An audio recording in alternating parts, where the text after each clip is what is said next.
ഉംറക്ക് പോകണമെന്ന് തീരുമാനിച്ച് തയ്യാറായി നിൽക്കുന്ന ഒരു നല്ല മനുഷ്യനുണ്ടായിരുന്നു ഈജിപ്തിൽ. ഒരു ദിവസം ഉറങ്ങുമ്പോൾ അയാളൊരു സ്വപ്നം കാണുകയാണ്. സ്വപ്നത്തിൽ ഏതോ ഒരാൾ വന്നിട്ട് അദ്ദേഹത്തോട് പറയുന്നു, നിങ്ങൾ ഉംറക്ക് പോകുമ്പോൾ നിങ്ങളുടെ അയൽവാസിയെ കൂടെ കൂട്ടുക. പക്ഷേ അയാൾ ഈ സ്വപ്നത്തിൻ്റെ കാര്യം അറിയരുത്.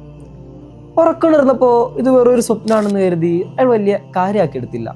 പക്ഷേ രണ്ടാമത്തെ ദിവസവും അയാൾ ഉറങ്ങുമ്പോൾ വീണ്ടും അദ്ദേഹം വരുന്നു.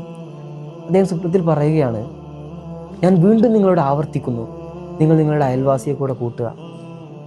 വളരെ ഞെട്ടലോടെയാണ് അദ്ദേഹം ഉണരുന്നത്. ആ നാട്ടിലെ ഏറ്റവും വലിയ പണ്ഡിതൻ്റെ അടുത്ത് ചെന്നിട്ട് അദ്ദേഹം ഈ സ്വപ്നത്തിൻ്റെ കാര്യങ്ങൾ പറയുന്നു. ആ പണ്ഡിതൻ അദ്ദേഹത്തോട് ചോദിക്കുന്നുണ്ട്, നിങ്ങൾക്ക് നിങ്ങളുടെ അയൽവാസിയെക്കുറിച്ച് വല്ല അറിവുണ്ടോ? അയാൾ പറയുന്നു, അതെ എനിക്കറിയാം, പക്ഷേ ഇന്നേ വരെ അയാളെ ഞാൻ നിസ്കരിക്കുന്നതായിട്ടോ പള്ളിയിലോ ഒന്നും കണ്ടിട്ടില്ല. തിരിച്ചു പോരാൻ നേരത്ത് ആ പണ്ഡിതൻ അദ്ദേഹത്തോട് പറയുന്നുണ്ട്, മൂന്നാമത്തെ ദിവസവും നിങ്ങൾ ഈ സ്വപ്നം കാണുകയാണെങ്കിൽ നിങ്ങൾ നിങ്ങളുടെ അയൽവാസിയെ കൂടെ ഉംറക്ക് കൊണ്ടുപോകണം. അന്നും അതേ സ്വപ്നം അയാൾ ആവർത്തിച്ച് കണ്ടു. എണീറ്റ ഉടനെ അയാൾ തൻ്റെ അയൽവാസിയുടെ വീട്ടിലേക്ക് ചെന്നിട്ട് പറയുന്നുണ്ട്, അസ്സലാമു അലൈക്കും, ഞാനൊരു ഉംറക്ക് പോവുകയാണ്, നിങ്ങളും എൻ്റെ കൂടെ വരണം. അയൽവാസി വളരെ അത്ഭുതത്തോടെ പറയുന്നുണ്ട്, എനിക്കും നല്ല ആഗ്രഹമുണ്ട്, പക്ഷേ എനിക്ക് നിസ്കരിക്കാൻ പോലും അറിയില്ല, പിന്നെ എങ്ങനെയാണ് ഞാൻ നിങ്ങളുടെ കൂടെ ഉംറക്ക് വരിക? ആ നല്ല മനുഷ്യൻ മറുപടി പറയുന്നു, അതൊക്കെ ഞാൻ പഠിപ്പിച്ചു തരാം, നിങ്ങൾ എൻ്റെ കൂടെ വന്നാൽ മാത്രം മതി, നിങ്ങളുടെ ചെലവുകൾ മുഴുവൻ ഞാൻ എടുത്തുകൊള്ളാം. അങ്ങനെ പിറ്റേ ദിവസം മുതൽ അവർ വുളു എടുക്കാനും നിസ്കരിക്കാനൊക്കെ പഠിച്ചു തുടങ്ങുന്നു. അങ്ങനെ അവർ ഒരുമിച്ച് ഉംറക്ക് പോവുകയാണ്.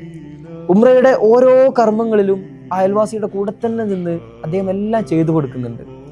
ഈ പ്രവർത്തനങ്ങളെല്ലാം ആ അയൽവാസിയിൽ വളരെ വലിയ മാറ്റങ്ങൾ ഉണ്ടാക്കുന്നു, ആത്മീയമായി വലിയ ഉയർച്ച ഉണ്ടാകുന്നു. ഒരു ദിവസം ഹറമിൽ നിന്ന് വൈകുന്നേരം തിരിച്ചെത്തിയ അയാൾ ഇദ്ദേഹത്തോട് പറയുന്നുണ്ട്, എൻ്റെ ഒരുപാട് വർഷങ്ങൾ ഞാൻ പായാക്കി കളഞ്ഞിട്ടുണ്ട്, ഞാൻ വീണ്ടും ഹറമിലേക്ക് തന്നെ പോട്ടെ. അയാൾ വളരെ സന്തോഷത്തോടു കൂടെ സമ്മതിച്ചു. ആദ്യ ദിവസം പെട്ടെന്ന് തന്നെ അയാൾ ഹറമിൽ പോയി തിരിച്ചു വരുന്നുണ്ട്. എന്നാൽ രണ്ടാം ദിവസവും ഇതുപോലെ പോയ അയാൾ ഒരുപാട് നേരമായിട്ട് തിരിച്ചു വരുന്നില്ല. ഇദ്ദേഹം അയാളെ തിരഞ്ഞിറങ്ങുകയാണ്. തിരഞ്ഞു ചെല്ലുമ്പോൾ അയാൾ കാണുന്നത് കഅബയോട് ചേർന്ന് സുജൂദിൽ കിടന്ന് അള്ളാഹുവിലേക്ക് യാത്രയായ തൻ്റെ അയൽവാസിയെയാണ്. മക്കയിൽ തന്നെ അയാളെ മറവ് ചെയ്തു. ഇദ്ദേഹം അത്ഭുതപ്പെട്ടു പോവുകയാണ്. ഇന്നേ വരെ നിസ്കരിച്ചിട്ടില്ലാത്തൊരു മനുഷ്യൻ ഈ ഭൂമിയിലെ ഏറ്റവും പവിത്രമായ ഒരു സ്ഥലത്ത് അള്ളാഹുവിനോട് ഏറ്റവും സമീപത്ത് സുജൂദിൽ കിടന്നുകൊണ്ട് അള്ളാഹുവിലേക്ക് യാത്രയായിരിക്കുകയാണ്. എന്ത് മഹത്വമായിരുന്നു അയാൾക്ക് ഉണ്ടായിരുന്നത്. നാട്ടിലെത്തിയ ഉടനെ അയൽവാസിയുടെ ഈ ഭാര്യയുടെ അടുത്ത് ചെന്നുകൊണ്ട് അദ്ദേഹം ചോദിക്കുന്നുണ്ട്.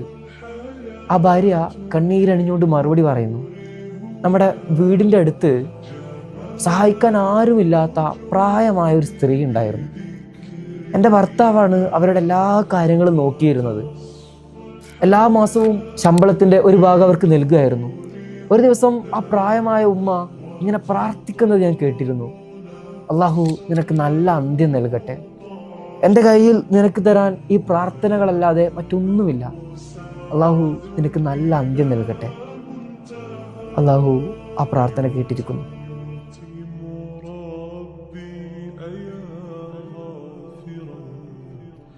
رجوتك